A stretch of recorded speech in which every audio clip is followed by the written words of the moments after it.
So this comic book that I drew here, that you see in front of you, was digitally and traditionally drawn. I mean specifically that 10 pages are drawn on my iPad Pro and 12 pages were drawn using traditional pencils and pens on paper. And just an FYI, all the coloring was done using Photoshop. Can you tell the difference? You probably can't, but I can tell you which method I prefer. First, I'll break down the pros and cons of digital and traditional comic art. So traditional comic art has a unique charm and authenticity from using traditional materials such as pencils, ink, and paper. It can evoke a nostalgic feeling in readers, and it can be appreciated for the artist's craftsmanship and skill. Comic art drawn traditionally produces a physical, tangible product that can be held and displayed in galleries, conventions, and museums. It also allows for using different textures and materials, such as watercolors and markers, for creating unique effects and styles. Also, it is easier to sell physical artwork. This adds additional potential income in the way of original art sales for the artist. I would say a big pro for traditional art is it doesn't rely on technology, so there's no risk of losing work due to computer malfunctions or software crashes. Now, here are some of the cons of making traditional comic art. Traditional comic art can be very time-consuming.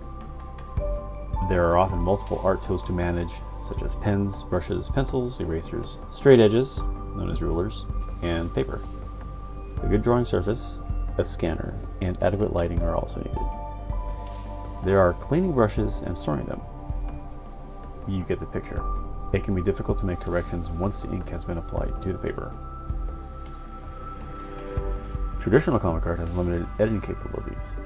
Corrections can be made, but they are often invisible, and erasing too much can damage the paper or the inked artwork. Traditional art supplies can be expensive, especially for high-quality paper, ink, and pens. However, the cost of materials can add up quickly, especially if an artist is working on a long project. So now, let's talk about the pros of digital comic art. So digital comic art allows for faster production times with the ability to quickly make corrections and edits using the software. So in my case, I will draw either in Procreate or Photoshop. So digital art also allows for easy copying, pasting, and resizing of elements, making it easier to work on complex scenes. So digital comic art offers more flexibility in terms of customization, with the ability to easily adjust colors and add special effects and create different layers for more complex artwork. So digital comic art can be shared instantly online, making it easier to reach a wider audience and gain exposure to your work. Now, some of the cons of digital comic art.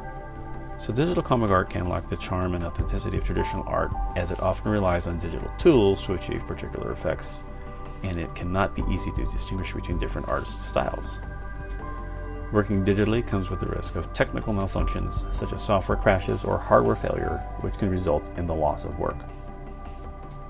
Working digitally requires access to a computer, software, and a stable internet connection these days, which can be limiting for artists who prefer to work on the go or in traditional environments. So I've had my fair share of the pros and the cons. For example, most recently I've switched to doing all of my Realm Ethereal comic art traditionally. When I'm traveling, keeping up with the work is impossible. I draw on 11 by 17 inch or sometimes larger artboards. This makes it hard to travel or fly with large drawing paper.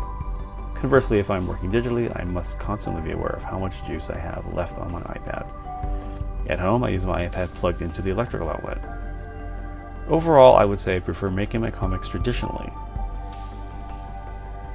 The main reason is that I am my own client on this project for my own comic book. So that means I'm not going to tear up my own artwork or nitpick it too terribly to where I'm making constant revisions. You see, I believe in shipping and finished, not perfect. For client work, I think I do have a preference for working digitally. As I mentioned before, it's easier to make changes and make adjustments as needed per the client's requests. But when I work traditionally, especially in this all too digitized world we all live in today, working with good old pencil and paper is just sheer indulgence. I can drown out the noise of the digital world around me and melt away into my art. Now, with all that being stated, don't be surprised to see me still jumping around back and forth making comic art traditionally and digitally.